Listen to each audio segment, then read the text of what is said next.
My Pet Wants a Pet, written by Elise Broach and illustrated by Eric Barclay. It's a story about a little boy who wants a pet. But what happens when his pet decides that he too wants a pet? Let's find out. Once there was a boy who wanted something to take care of, something of his very own. He begged and he begged and he begged his mother. Until, what do you know? She said yes. The boy loved his puppy. He fed him and played with him and cuddled him in his arms. And the puppy loved his boy. He licked him and jumped on him and fell asleep in his lap. They had the best time together, the boy and his pet. Such a good time, in fact, that the puppy decided he too wanted a pet. The boy's mother thought this was a terrible idea. "The puppy is your pet," she said. "He does not need a pet." But the boy understood that the puppy wanted something to take care of, something of his very own. And so the puppy got a kitten, a furry orange kitten. Truth be told, the boy was surprised at this choice. "Dogs chase cats," he told the puppy. And the puppy did chase the kitten, but only as a game. And afterward, he let her eat from his bowl and play with his ball.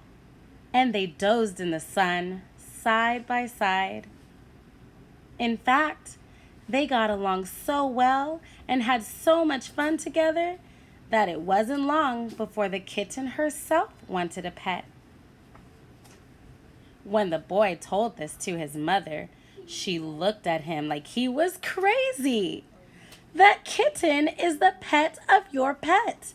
She certainly does not need a pet." But the boy and the puppy understood that the kitten wanted something to take care of, something of her very own. And so the kitten came home one day with a bird, a pretty red bird. Now, once again, this seemed like an odd choice. "Cats catch birds," the boy told the kitten, and the kitten did sometimes pounce on the bird, but really it was all in good fun. The kitten made sure the bird had water and places to fly and perch, and they got along so well and did so many marvelous things together that soon enough, what do you think? The bird wanted a pet. "Now, this is getting ridiculous," said the boy's mother. "That bird is the pet of your pet. She does not need a pet." But the boy knew that she did. She really did. So the bird brought home a worm, a little green worm. The boy started to explain that birds eat worms, but then he decided to leave well enough alone. And the bird took such good care of that worm and was so gentle when she carried him and so quick to protect him that before long, guess what? The worm wanted a pet. "What?" cried the boy's mother. "That worm is the pet of the pet of the pet of your pet. He does not need a pet." But the boy knew that even a worm might need something to take care of, something of his very own.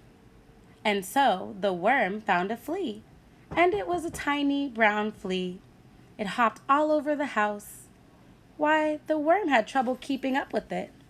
But he followed the flea and looked after it, and soon they were the best of friends.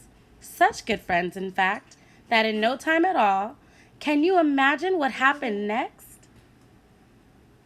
That's right, the flea wanted a pet. "Absolutely not," said the boy's mother. "That flea is the pet of the pet of the pet of the pet of your pet. No more pets." But that didn't stop the flea, because of course he wanted something to take care of, something of his very own. So the flea decided the puppy would be his pet. Oh, life was wonderful. The boy and the puppy and the kitten and the bird and the worm and the flea were as happy as could be because they all had pets. But there was someone, a special important someone, who wasn't happy. She wasn't happy at all. Now, the boy and the puppy and the kitten and the bird and the worm and the flea were a little bit worried.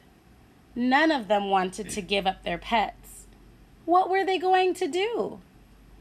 The boy thought about this for a long time, and then he had an idea. His mother needed something to take care of, something of her very own. Because whenever you take care of something, that something takes care of you. The end. I hope you enjoyed the story.